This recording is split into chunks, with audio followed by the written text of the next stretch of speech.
नमस्कार दोस्तों, कहानी संग्रह में आपका स्वागत है। आज की कहानी है स्वाभिमान।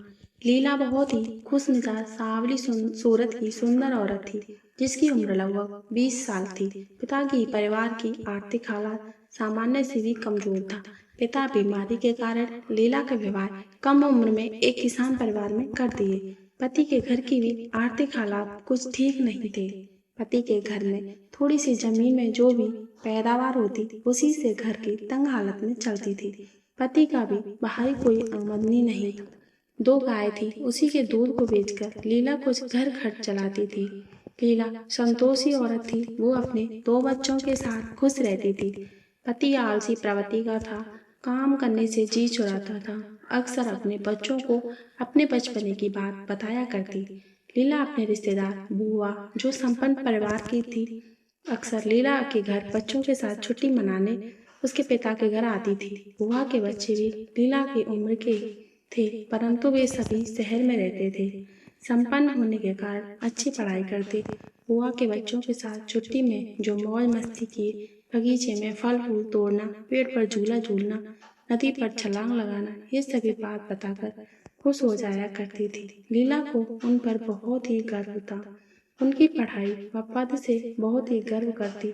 अक्सर उनके घर में कोई त्योहार या बड़ा कोई काम हो या फिर कोई बीमार पड़ने पर लीला को वो शहर बुलाते, उसकी मदद करते थे। लीला खुश होकर उनकी मदद के लिए शहर तैयार हो जाती। बदले में वे लीला के बच्चों के लिए पुराने कपड़े, जूता, खिलौना जो उनके बच्चे उपयोग नहीं करते, उसे दे देते। लीला को भी पुरानी 1-2 साड़ी देकर खुश करते। लीला ये सब लेकर गांव जब आती तो बच्चे भी ये सब सामान देखकर बहुत खुश होते। लीला को कितना भी कोई परेशानी हो, परंतु वो कभी किसी से मदद नहीं मांगती। उसने अपने अंतर्मन में स्वाभिमान का दीप जलाए रखी थी। यही शिक्षा अपने बच्चों को भी देती। परंतु बहुत दिनों से लीला को बुखार आ रहा था। गांव के वैद्य को दिखाकर दवा ले रही थी, परंतु बुखार ठीक नहीं हो रहा था। दिनों दिन शरीर बहुत ही कमजोर हो गया था। लीला की ऐसी हालत को देखकर बच्चे बोले, अम्मा, तुम शहर अपनी बुआ के यहाँ जाकर कोई अच्छे डॉक्टर के दिखाकर इलाज कराओ ना। अम्मा, वो सब जरूर तुम्हारी मदद करेंगे। बच्चों की बात लीला को सही लगी। लीला घर से दूसरे दिन बुआ के घर जाने को तैयार हो गई। साथ में पेड़ के कुछ अमरूद, नया चावल लेकर बुआ के घर के लिए बस में बैठकर आ गई। बुआ अचानक लीला को देख, अरे लीला, कैसे तुम अचानक? लीला ने झोले से अमरूद व चावल को देते हुए अपने स्वास्थ्य के बारे में बुआ से कहने लगी। बुआ ने घर के पास ही डॉक्टर के पास जाकर दिखाई। डॉक्टर ने बीमारी को देख कुछ दिन यहीं रुककर इलाज की सलाह दी और दवा दी। दवा लेकर बुआ के साथ घर आई।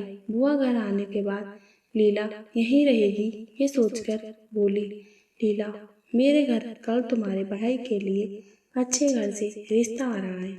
तुम एक काम करो, तुम्हारा कोई परिचित या रिश्तेदार है तो तुम वहाँ चली जाओ। वो सब बहुत ही रईस खानदान के हैं। तुम्हें इस हालत में देख उन पर गलत प्रभाव पड़ सकता है। लीला, या तो तुम गांव से ही 2 दिन बाद आकर दिखा लेती। बुआ की बात सुनकर लीला कुछ सोचे बिना ही हाथ में थैला लेकर घर से निकल पड़ी। शरीर 2 कदम चलने का भी साथ नहीं दे रहा था, पर लीला, किसी और के यहाँ जाने से अच्छा है अपनी कुटिया ठीक है। स्वाभिमान का दीप अंतर मन में जलाकर लीला गांव वापस आ गई। घर में वापस देखकर बच्चे झूले में अपने लिए सामान टटोलने लगे। लीला चुपचाप खाट में जाकर सो गई और सोचने लगी, शायद अमीरों के रिश्ते गरीबों के लिए नहीं होते। मेरी गरीबी का उनके घर समाज में कोई जगह नहीं है। क्या पद पैसे के सामने रिश्ता ही रह रहा है। बच्चे अपने माँ की मौन को पढ़ लिए। गरीबी में भी स्वाभिमान का दीप जलाओ। अंतर मन में सीख देती हुई जग में सदा के लिए चली गई। मिनी की अचानक आवाज आई, अम्मा, जल्दी बाहर आओ, जल्दी अम्मा। अम्मा ऐसे जोर जोर से आवाज करने लगी मानो बिजली का झटका लग गया है। अम्मा काम से आकर हाथ मुंह धोकर कपड़े बदल रही थी। मिनी की आवाज सुनकर घबरा गई। हे भगवान, क्या हुआ? जैसे तैसे कपड़े को लपेटकर बाहर दरवाजे की ओर दौड़ी।